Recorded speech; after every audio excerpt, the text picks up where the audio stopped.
Good morning all of you. हम लोग chemistry की एक नई टॉपिक आज पढ़ेंगे। हम लोग जो पहले पढ़ चुके हैं और हम लोग फोर्थ लेसन पढ़ रहे हैं, कार्बन तथा उसके यौगिक। उसमें हम लोग आज टॉपिक पढ़ेंगे कार्बन यौगिक जैव शक्ति सिद्धांत। जैव शक्ति सिद्धांत क्या है, इसको हम लोग समझेंगे।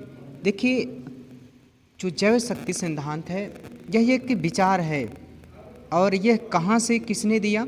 एक वैज्ञानिक थे, कहाँ के? बर्जीलियस थे। वह फ्रांस के रहने वाले थे। तो फ्रांसीसी साइंटिस्ट जो जिनका नाम क्या है, बर्जीलियस, इन्होंने बातें बताई। उन्होंने बताया कि संसार में जितने भी कार्बनिक पदार्थ को प्राप्त करते हैं उनका एकमात्र साधन है। वह कौन सा साधन है?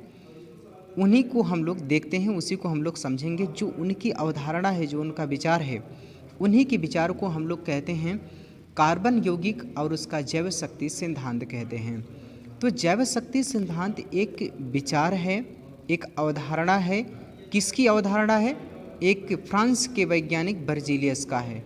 देखिए, यदि हम कार्बोनेट की बात करें, कार्बोनेट के ऑक्साइड होगा और कार्बोनेट तथा हाइड्रोजन होगा, और कार्बोनेट को लवण हो, कार्बोनेट के लवण को छोड़ करके, ये मतलब इतनी चीज़ को छोड़ करके बाकी जितने भी कार्बनिक यौगिक होंगे, बाकी जो भी सभी कार्बनिक यौगिक जो होते हैं, उनके क्या होता है, उनके बारे में बोला, इनके बारे में नहीं बोला। मतलब जितने ये जो कार्बनिक यौगिक ये लोग प्राप्त होते हैं, कौन कौन से? एक कार्बोनेट के ऑक्साइड, कार्बोनेट तथा हाइड्रोजन कार्बोनेट के लवण को छोड़ करके कार्बन के सभी यौगिक कार्बनिक यौगिक कहलाते हैं। ये जो कार्बनिक यौगिक की बात कह रहे हैं कि कार्बन के यौगिक, कार्बनिक यौगिक किसे कहते हैं? तो हम कहेंगे कार्बोनेट के ऑक्साइड को छोड़, जिसको इसमें भी कार्बन है, लेकिन इसको हम लोग नहीं कहेंगे। कार्बोनेट के ऑक्साइड को कार्बोनेट तथा हाइड्रोजन कार्बोनेट को छोड़ करके, मतलब इनको कार्बोनेट ऑक्साइड को छोड़ करके, कार्बोनेट और हाइड्रोजन कार्बोनेट को छोड़ करके, इसके लवण को छोड़ करके बाकी सभी कार्बन के जितने भी यौगिक होते हैं सबको क्या बोलते हैं? कार्बनिक यौगिक कहते हैं। कार्बोनेट के ऑक्साइड को छोड़कर और कार्बोनेट को छोड़कर, हाइड्रोजन कार्बोनेट के लवण को छोड़कर कार्बन के सभी यौगिक को बोलते हैं कार्बनिक यौगिक कहते हैं। कार्बनिक यौगिक कहते हैं। अब कहने की बात यह है कि फ्रांसीसी वैज्ञानिक बर्जीलियस ने बताया कि संसार में समस्त कार्बनिक पदार्थों को प्राप्त करने का एकमात्र साधन है। बर्जीलियस साहब ने बताएं, जो फ्रांस के वैज्ञानिक हैं, इन्होंने बताएं कि जितने भी कार्बनिक यौगिक हैं उसको प्राप्त करने एकमात्र साधन है, एकमात्र रास्ता है। वो कौन सा रास्ता है, उसी को हम लोग देखेंगे। तो बोल रहे हैं बर्जीलियस, क्या बोल रहे हैं बर्जीलियस सर? कार्बनिक यौगिक के निर्माण के लिए जैव शक्ति की उपस्थिति अनिवार्य है। कौन सी शक्ति? जैव शक्ति की उपस्थिति क्या है? अनिवार्य है। फिर बर्जीलियस की इसी अवधारणा को बोला गया, क्या बोला गया? जैव शक्ति सिद्धांत कहा गया। जैव शक्ति सिद्धांत बर्जीलियस ने ये बोले। देखिए, पहले बात हम कहेंगे कार्बोनेट ऑक्साइड को छोड़कर, कार्बोनेट हाइड्रोजन कार्बोनेट के लवण को छोड़ करके बाकी जितने भी यौगिक होते हैं कार्बन के, वे सभी यौगिक कैसे यौगिक हैं? वह कार्बनिक यौगिक कहलाते हैं। और ये बर्जीलियस, फ्रांस के वैज्ञानिक बर्जीलियस ने बताएं कि देखिए, संसार में जितने भी कार्बनिक यौगिक हैं उन्हें प्राप्त करने के लिए केवल एकमात्र साधन है। कौन सा साधन है? जैव शक्ति। बिना जैव शक्ति के कार्बनिक यौगिक को प्राप्त करना मुश्किल है, मतलब नामुमकिन, नहीं प्राप्त किया जा सकता है। बर्जीलियस साहब बोलते हैं कि कार्बनिक यौगिक प्राप्त करने का एक ही रास्ता है। वह कौन सा है? जैव शक्ति की उपस्थिति अनिवार्य है। बिना जैव शक्ति के क्या होगा कि कार्बनिक यौगिक प्राप्त नहीं किए जा सकते हैं। तो कार्बनिक यौगिक को प्राप्त करने की एकमात्र साधन है कौन सा? जैव शक्ति की उपस्थिति अनिवार्य है। बर्जीलियस के यही विचार, यही अवधारणा, यही सोच कहलाई, क्या कहलाई? जैव शक्ति सिद्धांत कहा जाता है। इसी सोच को क्या बोला गया? जैव शक्ति का सिद्धांत कहा जाता है, कहा गया।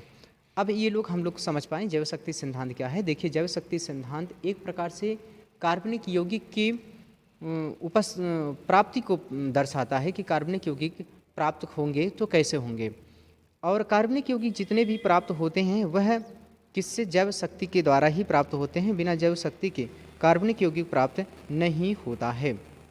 अब हम बात करेंगे कार्बनिक यौगिक के बाद, जैव शक्ति सिद्धांत को पढ़ने के बाद हम लोग पढ़ेंगे कि हाइड्रोकार्बन क्या होता है। देखिए जैव शक्ति सिद्धांत क्लियर हुआ, आगे हम पढ़ेंगे हाइड्रोकार्बन। हाइड्रोकार्बन को देखा जाए तो दो वर्ड से बना है, एक हाइड्रो, दूसरा क्या है कार्बन। देखिए हाइड्रोकार्बन किसे कहते हैं उसकी परिभाषा को पहले हम लोग देख लेते हैं। देखिए ऐसा यौगिक हो जो जिसमें दो लोग हों, एक कार्बन हो और हाइड्रोजन, कार्बन तथा हाइड्रोजन से मिलकर बना हो, ऐसे यौगिक को हाइड्रोकार्बन कहते हैं।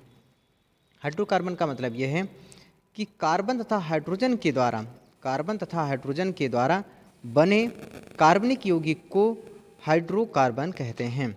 हाइड्रोकार्बन को शॉर्ट में HC लिखा गया है।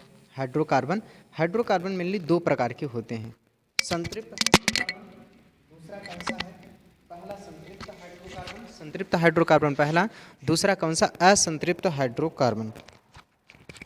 संतृप्त हाइड्रोकार्बन दूसरा असंतृप्त हाइड्रोकार्बन।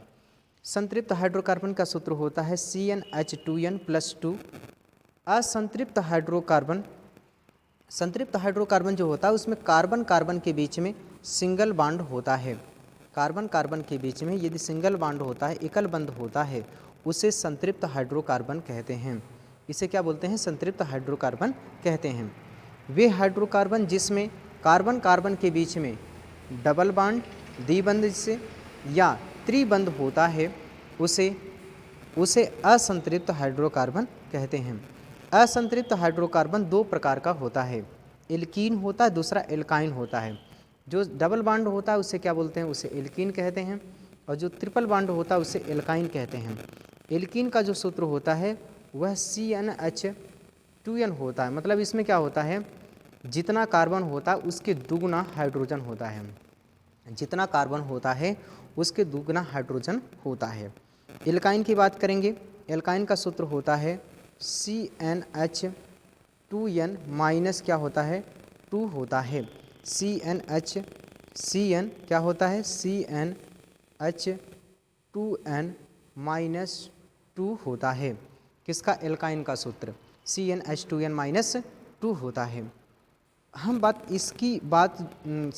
हम लोग कहेंगे हाइड्रोकार्बन को दो प्रकार का होता है, पहला संतृप्त हाइड्रोकार्बन, दूसरा क्या है, असंतृप्त हाइड्रोकार्बन।